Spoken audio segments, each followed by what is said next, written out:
Our next speaker is John. John DiFederico, Sales Engineering Manager from Exabeam. John has a great experience in security operations.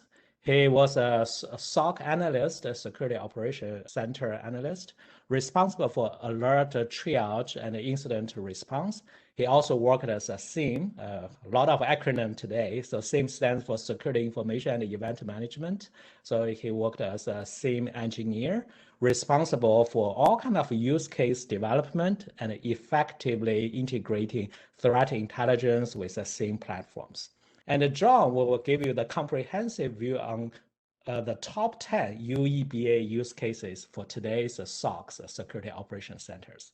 As Brian said, my name is John DiFederico. Today I'm going to be talking about top 10 UEBA use cases for today's SOCs. To give a little bit about my background, the reason why I like being at Exabeam and why I like working with UEBA is I come from a SIEM background, which is, for those who aren't familiar, it's a centralized log collection. And then what SIEM has always promised is that if you put all your logs in one place, you'll be able to tell the full story. All the important threats will bubble up to the top, and it's a real utopia.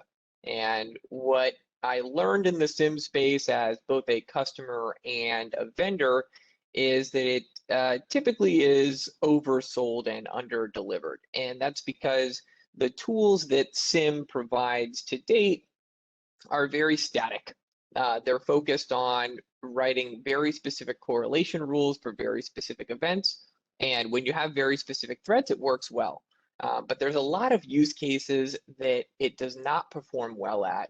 And I felt that Exabeam, which was putting UEBA as the forefront technology in the SIEM to make it useful, I thought was very compelling and leading the market. And so I want to show you specifically what types of examples it can solve. The good news is Sam did a lot of the hard work of defining UEBA and how it works. So I appreciate that. We're in agreement on that. User entity behavior analytics. I'm going to talk about why it's used in SOCs and those top use cases. And then lastly, I'll give you advice on how I would pick a UEBA tool. This is not a technology that is there aren't only one or two vendors anymore. It'll be hard for you to speak to a big data company who doesn't say that they perform analytics or UEBA, and that can be very difficult. So I'll give you my advice on how I would pick and what questions to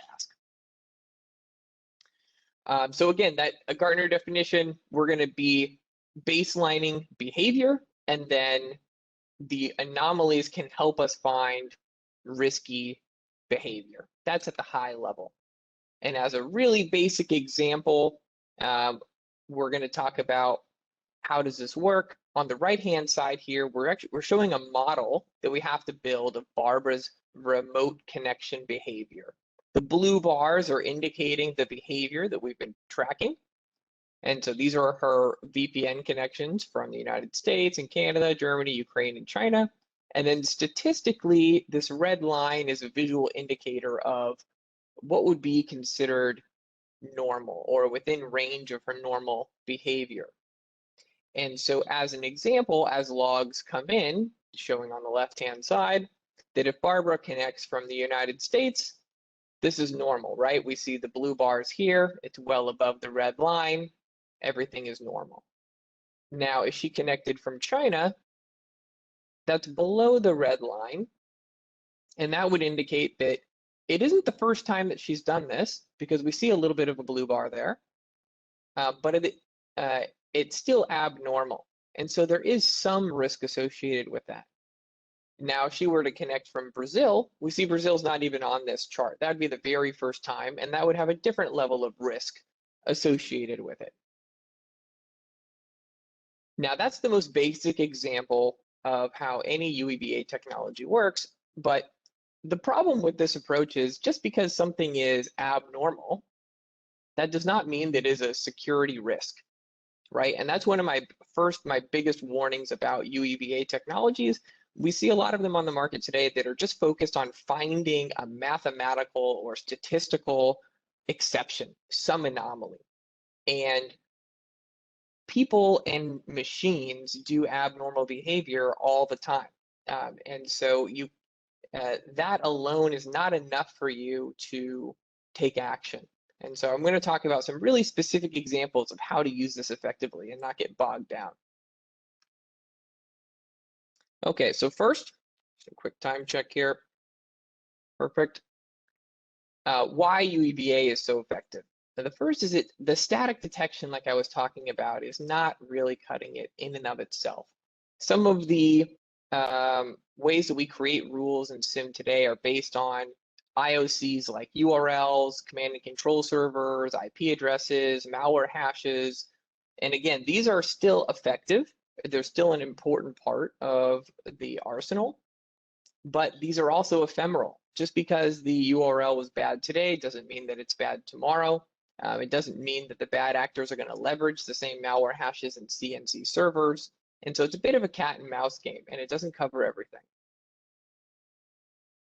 The second big problem is that insiders don't use any of those techniques. They don't trip the alarms. If you're talking about an insider threat program, you don't need to send a phishing email because you already have a credential. You don't have to install a backdoor on your machine because you have remote access to it legitimately through the business. You don't need an exploit to get to a server that has sensitive files on it because you already have access, right? So if all those tools that we spent all this money on to help us protect against phishing and malware and exploits and IPS and patch management, if all of that is quiet, how are we going to find this behavior? And that's where UEBA really shines.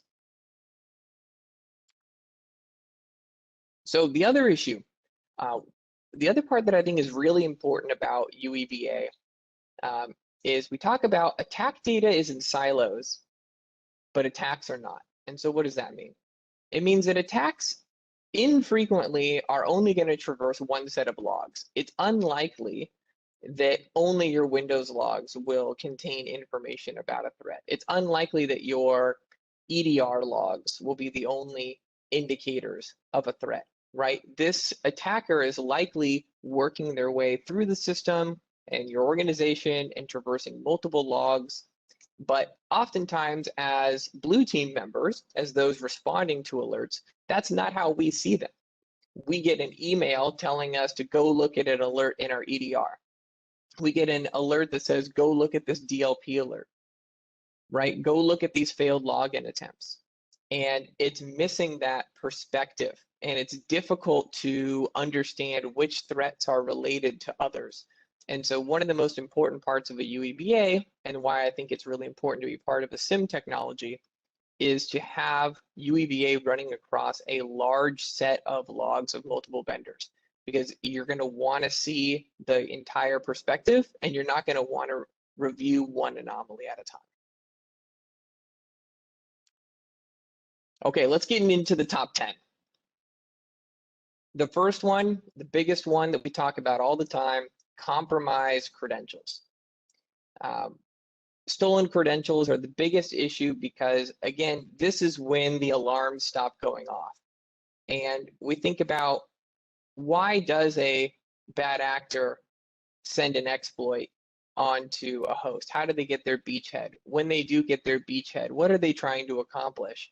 And almost always, the goal is to get to stolen credentials, because attackers are aware that the longer they have to use these exploit chains to move through the network, the longer they have to brute force their way through, the better the chances that they're going to get detected. The sooner they can steal a credential, the quieter it's going to be inside the network. And so this is the biggest issue that I think UEBA is helping to solve, is regular tools can't distinguish the legit access from unauthorized. They can't tell you that. And so being able to monitor the behavior of someone to say, yes, they're allowed to log into this server, right? It's not a privilege access management issue, but how often do they log into that asset? They haven't logged into that machine in 6 months, and nobody they work with does either. They have access, but again, it may not be them because it seems pretty outside of their normal behavior. And these are the types of indicators that don't leverage traditional security tools like EDR and WAFs and IPS. This is how we can make alerts out of logs that don't have them to begin with. So compromised credential, that's the one that we talk to customers the most about. And a lot of these are adjacent. So privileged user monitoring. This is another big issue, right? Privileged accounts. These are our admins. They have to have the keys to the kingdom, right? These are users who can log in anywhere. They can reset anyone's password, including executives and other admins. They can change people's permissions at will. This is a very difficult problem. As a matter of fact, most of our SOCs and PCI and HIPAA, all these compliance standards also require us to have reports of what our privileged users do. But I think the open secret in the industry is nobody's reviewing those. And if they did, they wouldn't know what to do with them anyway. What are we going to do? Sit our admins down and have them justify everything that they've done? You know, attach a change control ticket to every single individual access they've done. These are typically not scalable solutions, and admins will be very frustrated to be second guessed every time they do their job. And so oftentimes privileged users are excluded from a lot of monitoring, right? Oh, that's an admin, they're allowed to do that. That's what we hear the most often. And so that can leave you open to a lot of risk. And so this is where a UEBA that's monitoring, again, that behavior of that person or that machine that they work on to determine, do they typically reset passwords from this machine? How often do they make a group management change to this group, right? All of these, you can build hundreds of models that a system is keeping track of for you and giving you customized alerts.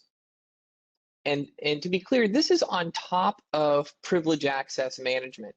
It's still important to be giving your admins the least amount of privileges that they require to do their job, but that doesn't mean that their account won't be abused on their behalf or they won't abuse it. So this is a really, really good use case. Similar for executives. Executives are interesting in that everybody wants to monitor their executives. They know that if there's a problem with their account or their machine, that's where they have access to sensitive data. I mean, we're talking earnings, mergers, acquisitions, all of these types of things. That's a really big risk. And so if you had a UEBA solution that can, number one, help you determine who those executives are, and also to determine what assets they use, you can apply additional scrutiny to those users and to those assets. An abnormal login from someone in marketing may not be the same level of risk associated if the chief marketing officer were to log in from a suspicious location, right? And that's where the context of your organization really feeds into a good analytics solution. The second part a lot of users struggle with is, how am I going to determine what assets my admin or my executives use? CMDBs are almost always out of date. No customer I talk to trusts their CMDB. And so again, having an analytics solution that can actually determine what machines they connect to and which ones they use, and exclusively, then that can help you determine what those assets are and apply that extra scrutiny automatically. All of this is about making your life easier. It's reducing false positives. It's reducing the number of investigations you're performing. It's reducing the amount of manual tuning and whitelisting that you're performing. That's what a good UEBA solution is doing. Compromised systems. This is where the E comes in UEBA. Not every log has a username in it, right? A lot of our logs only have IPs, they only have host names. And so if you only have the perspective of a user, you're really missing out on a huge portion of the threat landscape. We need those same models that we're building for users, what apps they connect to, what ports they talk on, where they log in from. We need those same models for hosts. We need to know the ports and protocols they speak on, what users log into them, what applications run on them, what processes run on them, and to be able to provide you with that detection of anomalous activity. That's how you can find things like bad. We talked about the command and control servers before. If you don't have a blacklist of bad domains, it can be really helpful to determine that a host is reaching out to a domain that they've never communicated with before on a regular basis.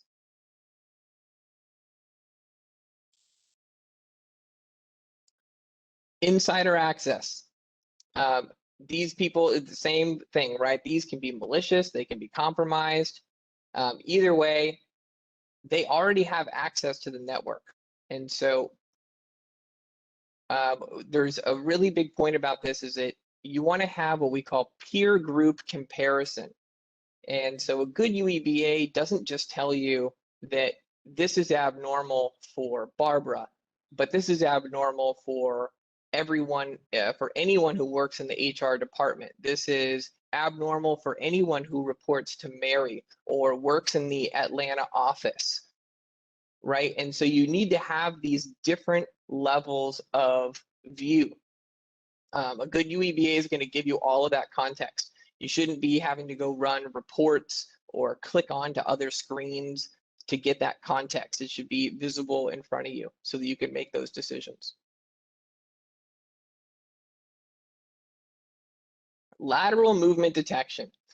This is another issue that is really difficult to solve with SIM and other technologies. So how does lateral movement work, right? Once we make our beachhead inside of a network, if we're an attacker, then we want to start moving around the network and figuring out who are we, what access do I have, can I get to my end goal? And we know what that looks like, right? There are lots of connections to hosts internally on the network. The problem is that behavior is also indicative of a lot of benign behavior. We have patch management tools that are logging into hundreds of hosts a day. We have vulnerability scanning tools that are performing this behavior. We have service accounts that perform this. Failed logins can look like lateral movement. It's a nightmare to monitor. And so what a lot of times I find is that customers are just, again, writing rules and detection libraries that are focused on what produces the least amount of noise they can tolerate. But it's really, how do you know if you want to detect 100 logins in a minute or 50 or 20? Does it depend on the network zone? Does it depend on the user? Of course it does. And that's what a UEBA should help you with. A UEBA is essentially writing a custom lateral movement rule for every user and every host on your network. So you don't have to determine what those thresholds are. If Barbara here only logs into one computer a day, and then she tries to log into 5, that's incredibly interesting. But it's not interesting for 90% of the organization. And those are the decisions that you shouldn't have to make and have to review on a regular basis. That's what a good UEBA is accomplishing. All right, time check here. Looks like I got 5 minutes left. We'll keep on rolling. Data exfiltration. A lot of times, because UEBA is associated with insider threat so much, we hear about data exfiltration and tools like DLP. So customers will typically tell us that their DLP solutions are ultra sensitive and have huge false positive rates, that it's really difficult to, there's no time to investigate all of those.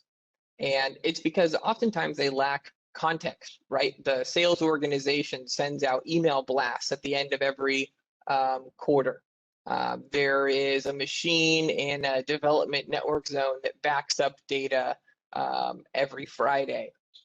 There's all these different benign reasons that large amounts of data can be transferred around the organization. And so, again, the way to reduce those false positives is to combine the alerts that you already have in DLP, along with the behavioral analysis to say that this person hasn't done this before or it's abnormal for them to do so. And that can dramatically reduce the number of DLP alerts that you have to investigate. I'd say that's a really common, that's one of the most common use cases I deploy is to teams that struggle with monitoring DLP solutions, is to triage and prioritize those based on behavior. Same with failed login attempts. Failed login attempts. I can't tell you how many customers tell me they want to monitor for brute force attempts and failed login attempts. But as most of you probably will know, 99.9% of failed logins are benign. There are people who have forgotten their password. It's their phone that's just trying, their Outlook's trying to connect every minute all day. Right? These aren't real brute force attempts, but they could be. And so how do we monitor this and not ignore it? Again, it's based on behavior.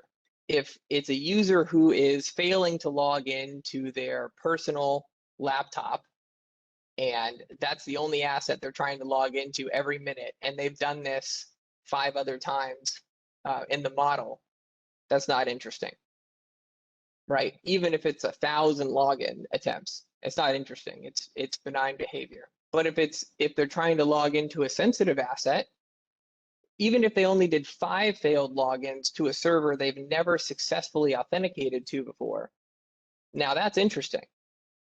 Is this someone trying to figure out what access they have? Is that really Bob who's performing that activity?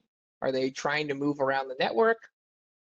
And if you were just looking at volume, the number of failed logins, you would never see that. So UEBA gives you that context of this is an interesting failed login as opposed to here's the highest amount of volume. Service account misuse. This is another category that is typically excluded from, I find this in customers' whitelists all the time. Because service accounts, even though they have high privileges, a lot of times they're whitelisted because their behavior looks so much like a scanning solution or a lateral movement solution. And so they're typically excluded from monitoring, and that becomes a huge risk. And that's why attackers love to take over service accounts, is because they know that they produce so many logs that nobody will ever be able to sort through them and determine that something odd happened. I'll tell a quick story about a retail customer I worked with recently who used our solution to determine that there was service account abuse. An admin used a service account to access an executive's machine, because they knew that there was salary information on it. And they knew the service account accesses that host, and so they were hoping to fly under the radar. The problem is the admin used the service account at a time of day and time of the month where it is not used, and it also sourced the traffic from a host that it doesn't run from, and so that tipped us off. And so those are the really interesting ones where people think they're hiding in the noise, but a good analytics solution can help you pick that out. The last one I'll talk about, similar to DLP, is just security alerts in general. A lot of times customers will say, listen, I already have 100 DLP alerts, 50 EDR alerts, 1,000 IPS alerts. And then you're going to tell me you're going to bring in alerts from logs that don't have alerts in them already. I'll never be able to sort through them. It has no value. And we would agree with that. A good analytics solution should be also helping to prioritize the alerts you've already invested in. Analytics should be able to tell you that this alert is uncommon for this user, for this peer group. It should be able to correlate alerts across different vendors to help you decide that, yes, there were 100 EDR alerts and 50 DLP alerts, but there are only 2 people that did both. And that may be worth looking at. We're getting near the end of time here, so I'll just quickly go to the last part here and how I recommend picking an effective UBA tool. As a reminder, the first is broad data source support. Don't rely on something like a single vendor to give you alerts about behavior. If all you know is that I logged in from a new country and not anything else I did on the network, no computers I logged into, no files I accessed, no emails I sent, no data I touched, it's very hard to make a decision. And so having a UEBA that's open and plays nice with all the vendors you work with is really important. The other part is showing normal behavior. If you get an alert that says it's abnormal that I accessed this computer, the very next question you're going to have is, well, what computers do you access? And how often do you do that? Are they in the same network zone? And so a UEBA that doesn't show you normal is very difficult to operationalize. The peer grouping we talked about. You don't want to know if it's only abnormal for that person, because the next thing you're going to ask is, I wonder what everyone else in their department does. I wonder what everybody in that who reports to that manager does. And you don't want to have to go run those as separate reports. Ensuring that the solution helps you determine who their peers are and how they compare is critical. The lateral movement tracking we talked about. The machine-built timelines. This is related to the broad data source support. The reason why you want the broad data source support is so that I can see in order everything this host did on the network or everything that user did on the network in order across those log sources. And I don't want to be the one to build that timeline. So supporting all the vendors I work with and building me a timeline that I can review quickly is really critical. Also recommend SOAR integration to help automate your incident response times. Thank everybody for listening and looking forward to the discussion on the panel.